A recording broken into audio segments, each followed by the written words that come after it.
Only reason Caitlin Clark isn't have statues in the WNBA right now because she's white. It was dominated by black women in a black league that they want to mirror the NBA. But unfortunately, them white girls, they got an extra, I don't know, they got an extra 3-point finger or something. Because this girl has done 565 games. She only played 45 games and she's one away from tying the WNBA record. WNBA record. This is her second season. And you put the numbers together, that's like 10 seasons. That girl did it in 10 seasons. That means she had one a season. Caitlin Clark is, when Caitlin Clark gets to 10 seasons, she's going to have 100 of these. And y'all can't get a girl her roses. Now, I don't like the fact that she be getting woke because she don't want all these lesbians to be mad at her. But at the end of the day, is the woman putting in the work, she's putting in the work. And I wish she was black so nobody be talking bad about it. And she could have a great career and everybody kiss her butt. If she was black, we wouldn't be talking. They'd call her Jesus Christ incarnated. Or maybe Mother Mary. They'd be calling her Mother Mary if she was a black lesbian. But since she's not, and she's not really a girly girl until she dressed up, she kind of look cute. But outside of that, she ain't married to another woman. She a threat. 38 seconds. That's all it took for Caitlin Clark to completely obliterate the defending champions and rewrite WNBA history forever. 9 points in 38 seconds against a team that hadn't lost a single game all season. 3 consecutive logo three-pointers that left professional defenders looking like they'd never seen basketball before. But this wasn't just a hot streak. This was the moment Clark announced her arrival as the most dangerous player in women's basketball, breaking 8 different records in one night and ending the New York Liberty's perfect season in the most devastating way possible. And Johannes very coolly, 2 players with incredible... What the Did she turn the sliders down? Okay. Now the first one, I'm shocked. I don't know what to say. She just came down the court again like it was nothing. She can't... Bro, no. I refuse to... No, this is not normal. She's beating most men in a game of basketball. This is not normal. She's pulling from dang near, bro. You might as well just call this half court at this point. I'm sorry, bro. You see this hash mark? Do you see how far back she is? This is normal. Another pull. 30 seconds in the shot. She is the most built different female hooper I've ever seen in my life. Is it crazy to say she's the greatest female hooper of all time? The Liberty walked into Gainbridge Fieldhouse that Saturday afternoon thinking they were untouchable. They had crushed every team they faced, making all-stars look ordinary, and coaches question everything they thought they knew about basketball. Their suffocating defense hadn't been cracked all season, and their confidence was through the roof. 9 wins, 0 losses, and every victory was a statement that said nobody could compete with them. Teams would show up with game plans and leave the arena looking confused and beaten down. The Liberty weren't just winning games. They were destroying dreams and breaking spirits with a level of dominance that made people wonder if anyone could even challenge them. Clark, another long 3. She's back! All 3 threes. And not only 9 and 30, but look at the depth on these field goal attempts. She's certainly feeling it. Left side. Right side, now come back to your favorite spot again. It doesn't matter if there's a hand in her face contesting. Look at that reaction. She can just... Sabrina Ionescu was hitting impossible shots and making passes that shouldn't exist. Breanna Stewart was scoring from anywhere on the court while making other forwards look like they were playing a different sport. Jonquel Jones defended the paint like a brick wall that kept getting taller every game. These 3 weren't just having good seasons. They were playing basketball at a level that made you question if the rest of the league belonged on the same court. The numbers told the whole story too. They were averaging blowout wins against teams that came in ranked high in the league. Their margin of victory wasn't just impressive, it was downright scary. Look at this shot. Oh my goodness. Then you had the Michael Jordan tongue coming out.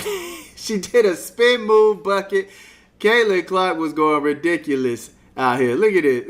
Of course, the Breanna Stewart moment, the crazy back-to-back-to-back threes. It was ridiculous, man. Behind the back, I mean, just doing what she wants to do out here, man.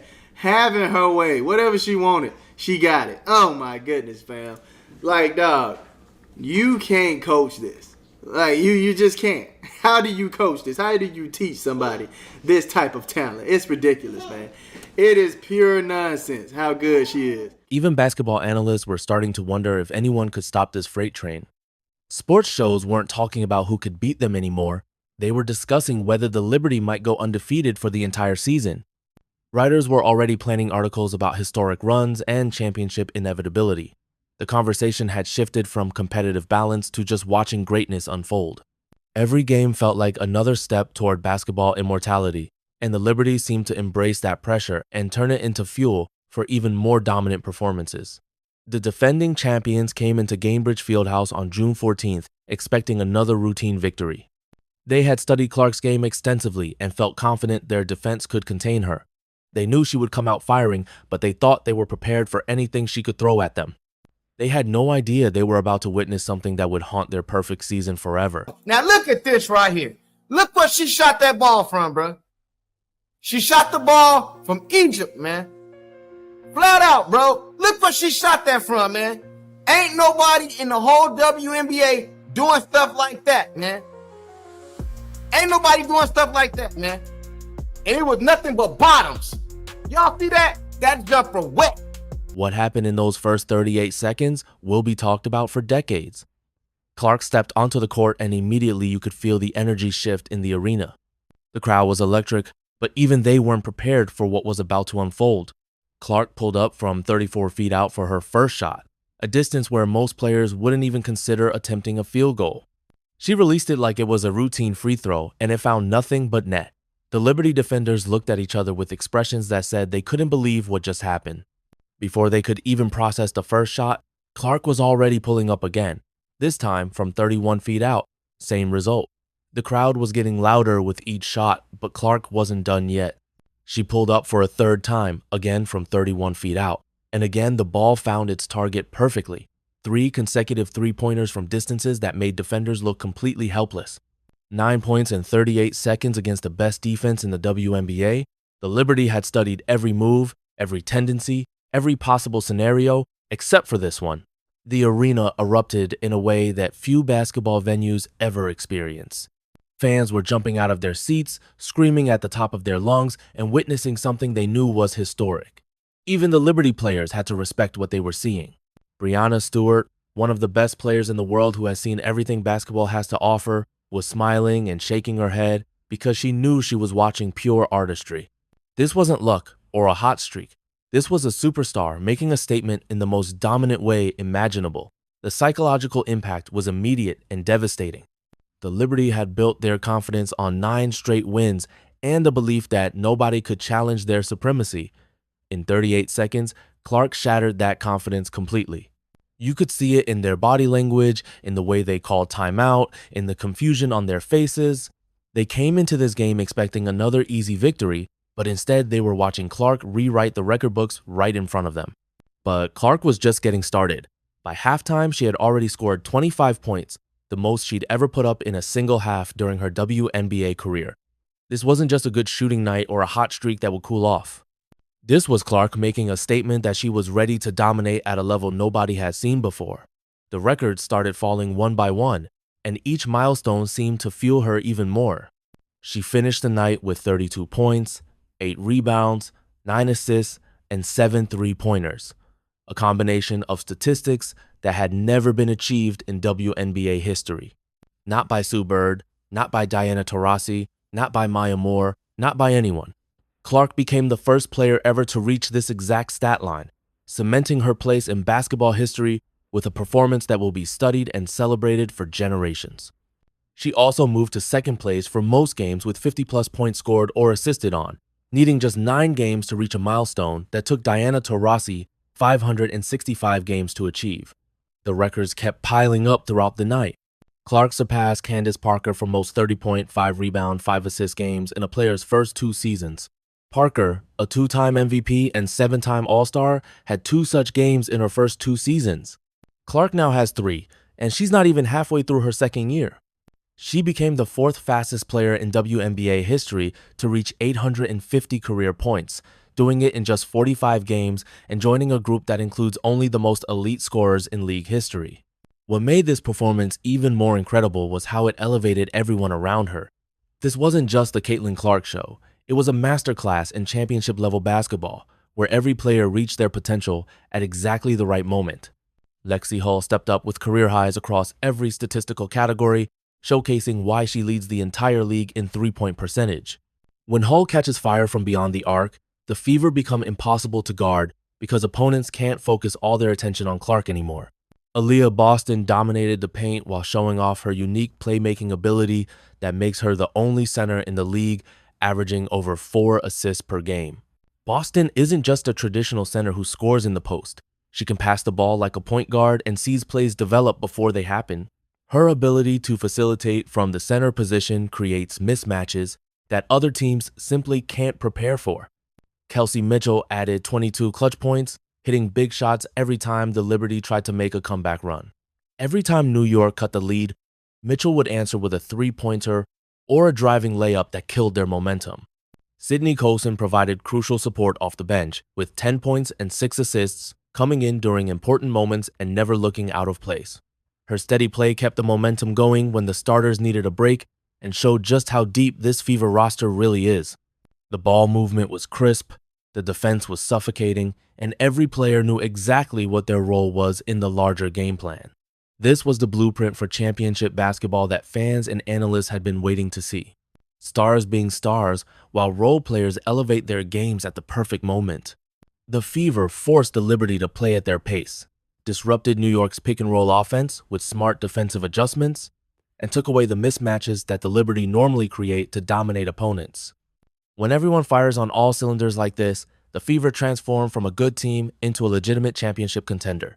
The final score was Fever 102, Liberty 88, a 14-point victory that felt even more dominant than the scoreboard showed.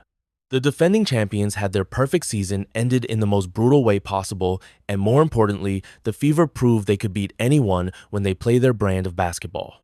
Clark's return generated over 2 million viewers, the highest WNBA viewership numbers of the season, and another reminder of her incredible impact on the sport's popularity. But this victory means so much more than just ending a winning streak. It revealed the championship formula that Indiana has been searching for all season. Clark breaking 8 records while her teammates reached career highs created something special that can't be replicated by accident. The chemistry was obvious, the execution was perfect, and the confidence was through the roof. This team has figured out how to win at the highest level, and that should terrify every other team in the league. The controversy surrounding Clark only adds fuel to this fire. Critics who questioned whether she could perform against elite competition got their answer in the most emphatic way possible. Supporters who believed she was destined for greatness watched her exceed even their wildest expectations. The pressure and scrutiny that comes with being the face of women's basketball would crush most players, but Clark seems to thrive under that spotlight and use it to reach even higher levels of performance. Her WNBA salary of just $85,000 per year becomes even more ridiculous when you consider the impact she has on viewership, attendance, and the league's overall popularity. She's bringing millions of new fans to women's basketball while putting up historically great numbers, yet she's making less money than most bench players in men's professional sports. This disparity only adds to the narrative that Clark is undervalued and underappreciated, which gives her even more motivation to prove everyone wrong. Now, here's what makes this performance even more remarkable. Clark had been sidelined with a quad injury that kept her out for 5 straight games leading up to this moment. The timing couldn't have been worse for Indiana. They were still figuring out their identity as a team, still learning how to play championship-level basketball consistently. Without their superstar, the Fever looked lost on offense and vulnerable on defense. They managed just 2 wins in those 5 games, struggling to find any rhythm or consistency. The basketball world watched as Indiana's championship hopes seemed to slip away with each game Clark missed. But here's what made this injury even more significant. It gave Clark time to study, to prepare, and to come back hungrier than ever. She spent those 5 games on the bench, mentally preparing for every defensive scheme and studying every tendency the Liberty had shown. She knew exactly what they were going to try to do to stop her, and she was ready with answers they never expected. The anticipation building for her return was incredible. Fans were counting down the days, ticket prices were skyrocketing, and everyone wanted to see if Clark could pick up where she left off. The Liberty still have 2 more regular season meetings with Indiana, both in New York, and you know they're going to be circling those dates on their calendar. They'll be looking for revenge, but they'll also be dealing with the psychological impact of having their invincibility shattered in such dramatic fashion.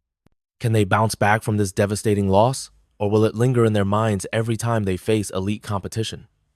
The defending champions just learned that they're not untouchable after all. Clark's trajectory toward all-time greatness is becoming impossible to ignore. She's already closing in on Diana Taurasi's record for most games with 50-plus points scored or assisted on, and she's doing it at a pace that seems almost impossible. If she maintains this level of play, she'll rewrite every major WNBA record before her career is over. We're witnessing the emergence of a generational talent who is changing the way basketball is played and watched. The Fever moved to 5 wins and 5 losses with this victory, grabbing first place in the Eastern Conference standings for the Commissioner's Cup. When this team fires on all cylinders, they're legitimate championship contenders who can beat anyone in the league. The question isn't whether they can compete with the best teams anymore, it's whether anyone can compete with them when they're playing at this level. This game proved that Clark isn't just a great player having a good season. She's a transcendent talent who is redefining what's possible in women's basketball. Her ability to score from anywhere on the court, create opportunities for her teammates, and perform under the brightest lights makes her the most dangerous player in the WNBA. The Liberty learned this lesson the hard way, and every other team in the league should take notice. The WNBA just became a lot more interesting, and Caitlin Clark is the reason why. Her record-breaking return wasn't just a great individual performance, it was a statement that the balance of power in women's basketball is shifting. The defending champions are no longer invincible, the Fever are legitimate title contenders, and Clark is emerging as the face of a new era in the sport. Basketball fans everywhere should be excited about what comes next, because if this game proved anything, it's that we're witnessing greatness unfold right before our eyes.